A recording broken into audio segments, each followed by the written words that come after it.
Assalamualaikum. Welcome to online classes of Rise and Shine School.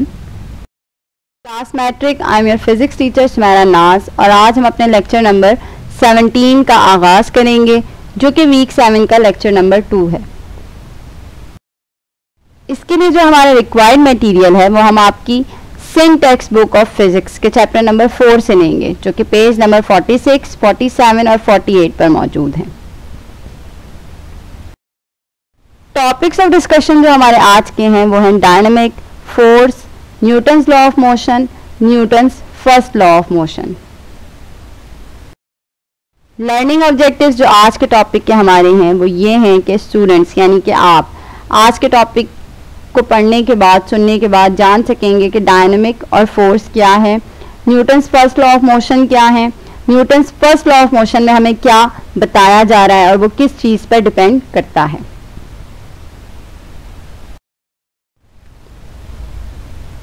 आते हैं हम अपने टॉपिक की तरफ। टॉपिक जो हमारा है वो है dynamics. Dynamics the branch of mechanics which deals with the study of the cause of motion and the way they affect the motion is called dynamic। यानी डायनामिक हमारे पास मैकेनिक्स की वो ब्रांच है जिसमें हम मोशन की कॉजेस के बारे में स्टडी करते हैं और उन अफेक्ट के बारे में पढ़ते हैं जो मोशन को यानी उन द वे और जिस तरह से वो मोशन को अफेक्ट करते हैं, इस चीज़ के बारे में हम डायनामिक्स में पढ़ते हैं।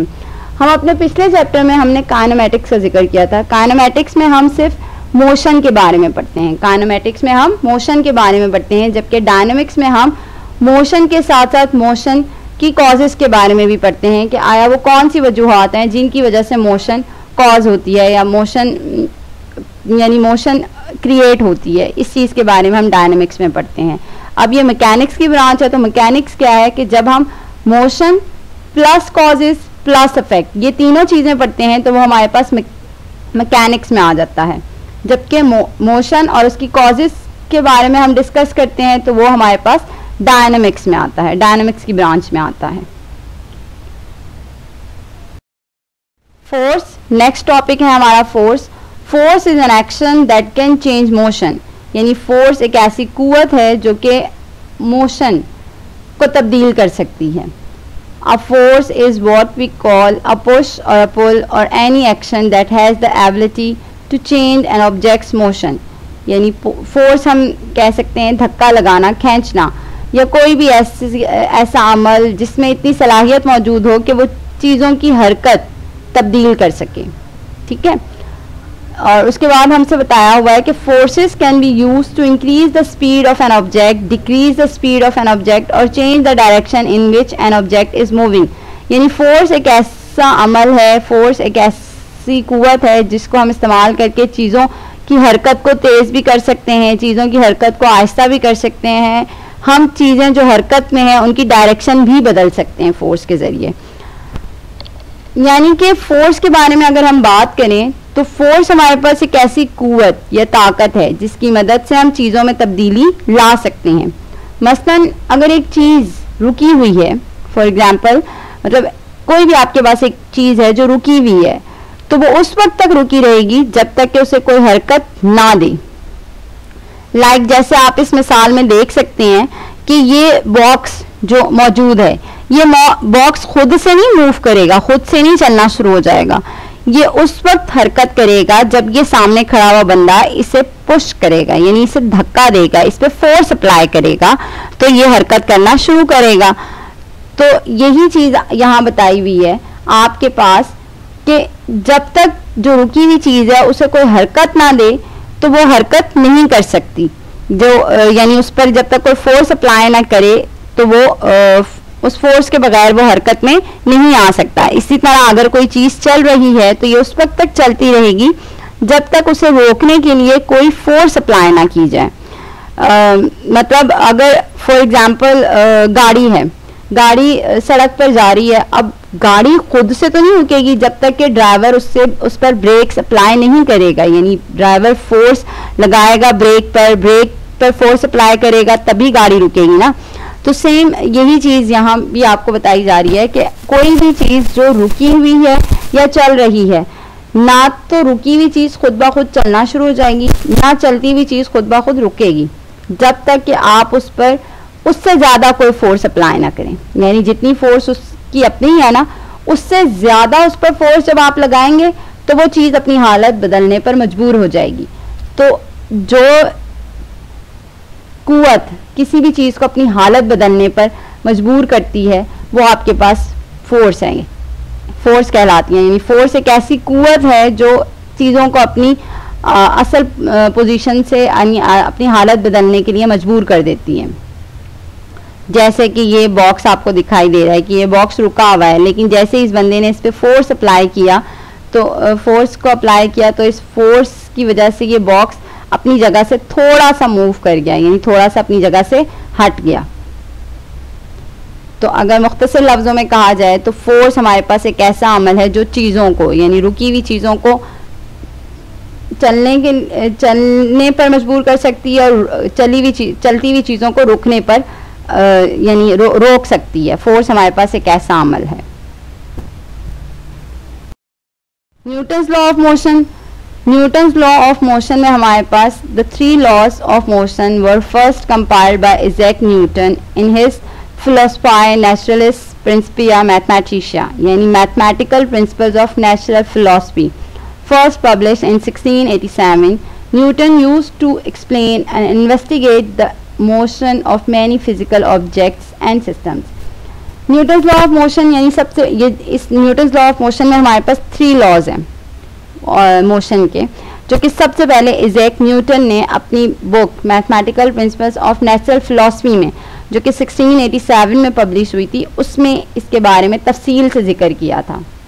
और अपने इन तीनों लॉज में आइजैक न्यूटन ने हमें जो है वो मोशन, मुख्तलिफ तरह की जो मुख्तलिफ फिज़िकल चेंज, मुख्तलिफ तरह की जो हमारी चीज़ें हैं जो हरकत में हैं या रुकी हुई हैं, उनमें आने वाले फ़िज़िकल चेंजेस के बारे में इन्वेस्टिगेट किया था, उनको पूरी तरह एक्सप्लेन किया था अपनी इस बुक में इन तीनों लॉज के हवाले से कि आया ये तीनों, यानी इन तीनों लॉज में उन्होंने यानी आइजैक न्यूटन ने हमें ये बताया था कि मोशन किस तरह से प्रोड्यूस होती है चीज़ों में, और अगर वो प्रोड्यूस हो रही है तो वो ख़त्म कैसे होती है, मोशन किस किस तरह से चीज़ों को अफेक्ट करती है, ये सब चीज़ें उन्होंने हमें बताई थी डिटेल के साथ। Sir Isaac Newton 1642 to 1727। Isaac Newton कौन थे? असल में इंग्लिश साइंटिस्ट और मैथमेटिशियन थे। फेमस जो हैं वो बहुत ज़्यादा यानी आज की दुनिया में जाने जाते हैं वो अपनी डिस्कवरी, कौन सी डिस्कवरी के लिए कि उन्होंने law of gravity and the 3 laws of motion, यानी जो उन्होंने ग्रेविटी और लॉज ऑफ मोशन पर काम किया है, अपने इस काम के हवाले से वो आज तक जाने जाते हैं। He publish them in his book philosophia naturalis principia mathematica, यानी mathematical principles of natural philosophy in 1687। उन्होंने इन सब यानी लॉ ऑफ ग्रेविटी और 3 लॉज ऑफ मोशन के बारे में अपनी book mathematical principles of natural philosophy में 1687 में पब्लिश किया था। उसमें उन्होंने डिटेल के साथ इन पर रिसर्चेज और टॉपिक्स वगैरह लिखे थे और बताया था। Today these laws are known as Newton's law of motions and describe the motion of all objects on the scale we experience in our everyday life. आज हम इन लॉज को न्यूटन्स लॉ ऑफ मोशन के नाम से जानते हैं और ये लॉज जो हैं हमें तमाम चीज़ों की मोशन के बारे में तफसील से बताते हैं जो हमारी एवरीडे लाइफ में हम एक्सपीरियंस करते हैं, यानी जो हमारी रोज़मर्रा की ज़िंदगी में चीज़ों को हम हरकत करते हुए देखते हैं, हरकत करते करते रुक जाती हैं, फिर वो चलना शुरू होती हैं, तो वो कौन से अवामिल हैं जिनकी वजह से वो चलती हैं या रुकती हैं, इन सब चीज़ों को उन्होंने तफसील से अपनी बुक में डिस्क्राइब किया था। Newton's law of motion. Newton's laws of motion are 3 physical laws that together laid the foundation for classical mechanics. They describe the relationship between a body and the forces acting upon it, and its motion in response to those forces. More precisely, the first law defines the force qualitatively. The second law offers a quantitative measure of the force, and the third asserts that a single isolated force does not exist. Newton's law of motion को अगर summarise किया जाए तो Newton's law of motion basically हमारे पास 3 ऐसे बुनियादी physical laws हैं, यानी बुनियादी लॉज हैं जो कि क्लासिकल मैकेनिक्स की बुनियाद कहा जा सकता है इन्हें, यानी जो कि क्लासिकल मैकेनिक्स की बुनियाद है, यानी सारे के सारे इन तीनों को इकट्ठा किया जाए तो क्लासिकल मैकेनिक्स उन्हीं पर डिपेंड करती है। इन लॉज में हमें बेसिकली बॉडी और फोर्स के दरमियान रिलेशनशिप के बारे में डिस्क्राइब किया गया है कि किस तरह से एक बॉडी पर फोर्स डिपेंड करती है और फोर्स किस तरह से एक बॉडी पर अप्लाई की जा सकती है, ये रिलेशनशिप हमें बताया गया है। और इस मोशन की वजह से जो मोशन यानी फोर्सेस यानी जो बॉडी पर फोर्सेस अप्लाई की जाती हैं वो फोर्सेस किस तरह से रिस्पॉन्स में हमें मोशन देती हैं, चाहे वो रेस्ट हो या मोशन की सूरत में हो, वो किस तरह से फोर्सेस हमें बदले की सूरत यानी उस जो हम फोर्स लगाते हैं वो किस तरह से बॉडी उस फोर्स के बदले में हमें देती है, मोशन देती है या रेस्ट की सूरत देती है। मुख्तसरन more precisely the first law यानी पहले लॉ में जो हम पढ़ते हैं वो है कि फोर्स क्वालिटेटिवली है, क्वालिटी फोर्स की क्वालिटी के बारे में पढ़ते हैं कि आया फोर्स ज़्यादा है, कम है, फोर्स बहुत शिद्दत के साथ आ रही है या बहुत स्लो मोशन में है, ये सब चीज़ें हैं। The second law offers a quantitative measure of the force, यानी सेकेंड लॉ में हम फोर्स की क्वांटिटी नंबर्स में जब हम किसी चीज़ को डिफाइन करते हैं, किसी चीज़ के बारे में बताते हैं तो वो क्वांटिटेटिव मेजरमेंट आ जाती है उसकी। तो यही कि सेकेंड लॉ में हम फोर्स की क्वांटिटेटिव मेजरमेंट के बारे में पढ़ते हैं। एंड द थर्ड असर्ट, जबकि तीसरा हमें बताता है कि फोर्स कोई भी फोर्स अकेले एग्जर्ट नहीं करती, अगर एक फोर्स मौजूद है तो लाजमी उसके अपोज में भी कुछ ना कुछ फोर्स मौजूद होगी। Newton's first law of motion, an object will not change its motion unless acted on by an unbalanced force. If it is at rest, it will stay at rest. If it is in motion, it will remain at the same velocity.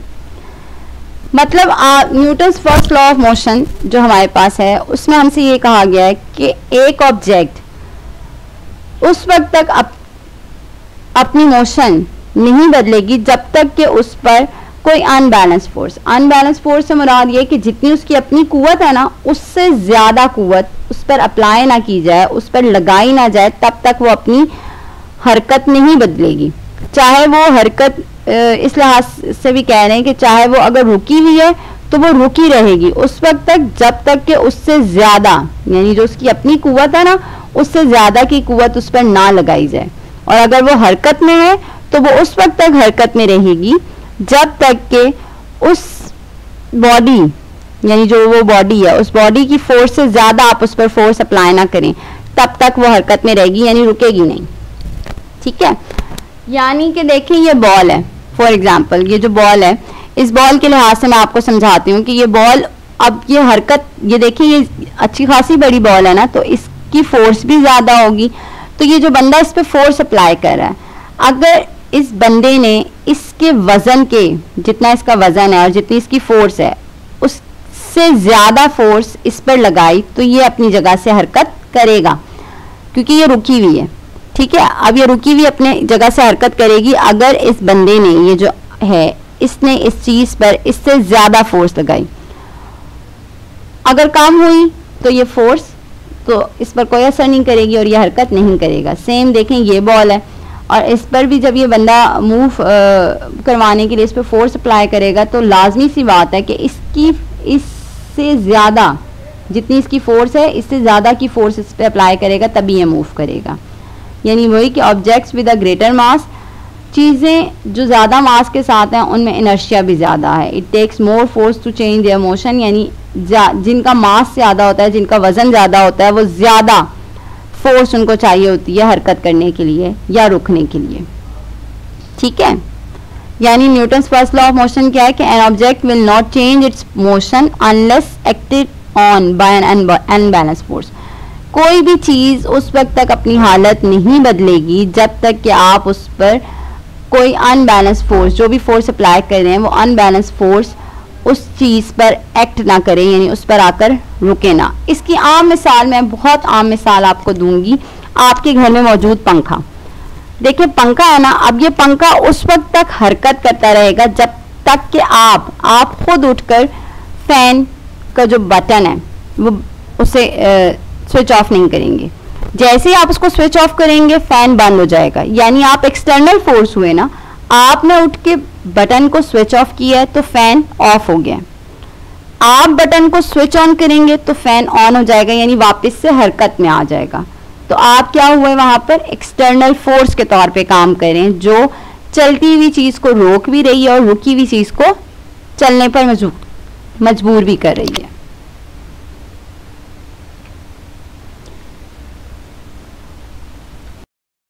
Newton's first law of motion. अब देखें, इसमें भी example में भी आपको दिखाया गया है कि ये बॉल फिलहाल रुकी हुई है। An object at rest will remain at rest. एक चीज जो रुकी हुई है वो रुकी रहेगी। देखें ये रुकी हुई है, लेकिन जैसे ही फुटबॉलर ने आकर उसको किक लगाई, फुटबॉल को किक लगाई, यानी unless acted on by an unbalance force. अब इस फुटबॉलर ने आकर उसको हल्का सा पुश किया तो उससे कोई फर्क नहीं पड़ा, लेकिन जैसे उसने उसको जोर से किक किया, देखें अनबैलेंस फोर्स, यानी उस बॉल से ज्यादा, जितनी बॉल की फोर्स थी उससे ज्यादा की फोर्स उसको अप्लाई की, तो वो बॉल ने क्या किया, हरकत किया। आप नेक्स्ट स्टेप पे देख सकते हैं कि वो बॉल ने क्या किया, हरकत किया। यानी पहले रुकी हुई थी, लेकिन जैसे ही फुटबॉलर ने आकर उसे किक किया और उस पर उसकी फोर्स से ज्यादा फोर्स लगाई, तो वो फुटबॉल मोशन में आ गई। किस में आ गई, मोशन में। यानी an object in motion will continue with constant speed and direction. अब ये तब तक मूव करती रहेगी जब तक कि इसे कोई रोकेगा नहीं, यानी इसको रोकने के लिए भी एक और अनबैलेंस फोर्स आनी चाहिए। तो आप देख सकते हैं कि जैसे ये नेट पर जाकर लगी, ये रही, जैसे ही ये नेट पर जाकर लगी, इस नेट पर लगने की वजह से ये रुक गई, यानी unless acted on by an unbalance force. तब तक ये मोशन में रही जब तक कि किसी और फोर्स ने आकर इसको रोका नहीं। अब ये नेट की फोर्स ने इसको रुकने पर मजबूर कर दिया, सो ये बॉल अब यहाँ पर रुक गई। तो ये हमारा Newton's first law of motion है। उम्मीद है ये वाला टॉपिक अच्छे से आपको क्लियर हो गया होगा। अब इस टॉपिक के बाद द फॉलोइंग टू इम्पॉर्टेंट, यानी जो अहम कंक्लूजन्स हमें हासिल हो रहे हैं Newton's first law of motion के बाद, the following two important conclusions can be drawn from Newton's first law of motion. कौन से हैं? First, force is an agent which produces or tends to produce change in the state of rest or of uniform motion of an object. यानी force असल में वो agent है या वो अमल है जिसकी वजह से कोई भी चीज जो रुकी हुई है या हरकत में है वो अपनी हालत बदलने पर मजबूर हो जाएगी। किसकी वजह से बदलने पर मजबूर होगी? फोर्स की वजह से। यानी फोर्स अगर किसी भी रेस्ट चीज पर फोर्स लगाई जाएगी तो वो हरकत करना शुरू हो जाएगी, और हरकत करने वाली चीज को अगर रोकने के लिए फोर्स लगाई जाएगी तो वो रुक जाएगी। दूसरा पॉइंट जो हमारे पास है, all the material object possess the property of opposing and any change in the state of rest or of uniform motion. This property of matter by virtue of which an object resists a change in its state of rest or motion is called inertia. Thus Newton's first law of motion is also called the law of inertia. यानी तमाम की तमाम चीज़ें, जितनी भी object हमारे पास मौजूद हैं, उनमें मुखालफत की एक ख़ास किस्म की प्रॉपर्टी मौजूद होती है। यानी कोई भी चीज़ ऐसी है, अगर आप उसमें चेंज लाना चाहेंगे, चाहे वो रुकी हुई चीज़ है, आप उस रुकी हुई चीज़ को चलने पर मजबूर करेंगे या चलती हुई चीज़ को रुकने पर मजबूर करेंगे, तो वो थोड़ा सा क्या करेगी, अपोज यानी रेजिस्ट, मुखालफत करेगी। तो ये जो प्रॉपर्टी है किसी भी मैटर के अंदर जो रेजिस्टेंस की प्रॉपर्टी है, अपने अंदर तब्दीली लाने के हवाले से जो वो रेजिस्ट करती है, तो वो आपके पास क्या कहलाती है, इनर्शिया कहलाती है। क्या कहलाती है? इनर्शिया। और Newton's first law of motion को हम लॉ ऑफ इनर्शिया भी कहते हैं। Newton's first law of motion हमारे पास इनर्शिया के तौर पे भी जाना जाता है। और इस चीज़ को सबसे पहले गैलीलियो ने जो है प्रूफ करने की कोशिश की थी, कि जिन्होंने कहा था कि चीज़ें अगर हल्की हों या भारी हों तो वो जब वो मूव करेंगी तो उनमें कुछ ना कुछ डिफरेंस आएगा। यानी जो हल्की चीज़ें हैं उन पर आपको कम फोर्स अप्लाई करनी पड़ेगी और जो भारी चीजें हैं उन पर आपको ज्यादा फोर्स लगानी पड़ेगी। जैसे अगर एक छोटी बॉल की बात की जाए तो छोटी बॉल को हरकत देने के लिए हमें कम फोर्स अप्लाई करनी पड़ती है, यानी एक जगह से दूसरी जगह ले जाने के लिए। लेकिन अगर उसी के मुकाबले पर पानी से भरी हुई बाल्टी की बात की जाए तो पानी से भरी हुई बाल्टी पर फोर्स ज्यादा लगेगी, ठीक है, जो भी हम एक्सटर्नल फोर्स लगाएंगे वो ज्यादा लगेगी। अब ये जो है ये असल में उन्होंने सिर्फ इतना बताया था इनर्शिया के हवाले से कि यानी एक कम ज्यादा के लिहाज से बात की थी, लेकिन न्यूटन इस चीज को फिर थोड़ा मॉडिफाई और क्लियरिफाई जो है वो न्यूटन ने किया था। न्यूटन ने कहा था कि बेशक कोई भी चीज जो रुकी हुई है उस रुकी हुई चीज पर जब हम फोर्स अप्लाई करेंगे, चाहे वो हल्की है या भारी है, उस पर जब हम फोर्स अप्लाई करेंगे तो वो अपनी हालत बदलेगी। और अगर कोई चलती हुई चीज है, उस चलती हुई चीज को रोकने के लिए, चाहे वो भारी है या हल्की, उसको रोकने के लिए हम फोर्स अप्लाई करेंगे तो वो यकीनन अपनी हालत बदलेगी। लेकिन वो फोर्स जो हम उस पर अप्लाई कर रहे हैं वो असल में फोर्स क्या होनी चाहिए, अनबैलेंस्ड फोर्स होनी चाहिए। क्या होनी चाहिए, अनबैलेंस्ड। अनबैलेंस्ड से मुराद ये है कि जितनी फोर्स उस ऑब्जेक्ट की अपनी है, उस वो फोर्स भी तो जाहिर सी बात है कुछ ना कुछ, वो ऑब्जेक्ट भी तो कुछ ना कुछ फोर्स रखता होगा ना, कुछ ना कुछ ताकत उसमें भी मौजूद होगी। उस ऑब्जेक्ट की ताकत से ज्यादा ताकत यानी फोर्स आप जब ऑब्जेक्ट पर लगाएंगे तो वो ऑब्जेक्ट अपनी हालत बदलने के हवाले से थोड़ा सा क्या करेगी, रेजिस्ट करेगी। यानी एकदम से नहीं, आप किसी चीज को रोक रहे हैं तो वो फौरन नहीं रुक जाएगी। आप किसी चीज को हरकत दे रहे हैं तो वो फौरन हरकत में नहीं आ जाएगी, वो कुछ ना कुछ क्या करेगी, रेजिस्ट करेगी एक हालत से दूसरी हालत में जाने के लिए। तो ये जो रेजिस्टेंस है, रेजिस्टेंस उसमें प्रोड्यूस हो रही है, ये असल में क्या है, लॉ ऑफ इनर्शिया है। यानी इनर्शिया है ये, मुखालफत की जो थोड़ी सी उसमें सूरत हाल पैदा हो रही है, ये इनर्शिया है। इसको पहले गैलीलियो ने ही बेशक इंट्रोड्यूस करवाया था, लेकिन वो क्लियरिफाई नहीं कर सके थे अपनी बात को। तो इस चीज को फिर आकर न्यूटन ने, इज़ैक न्यूटन ने क्लियरिफाई किया था कि चीजें बेशक हल्की हो भारी हो, हल्की चीजों को कम फोर्स चाहिए होती है और भारी को ज्यादा चाहिए होती है, और रुकी हुई चीजें चलना शुरू हो जाती हैं और चलती हुई चीजें रुक जाती हैं। लेकिन इस सारे सूरत हाल में वो कुछ ना कुछ रेजिस्ट करती हैं, और ये जो रेजिस्टेंस उसमें आती है ये असल में क्या है, इनर्शिया है। ये रेजिस्टेंस की प्रॉपर्टी इसमें क्या है, इनर्शिया है।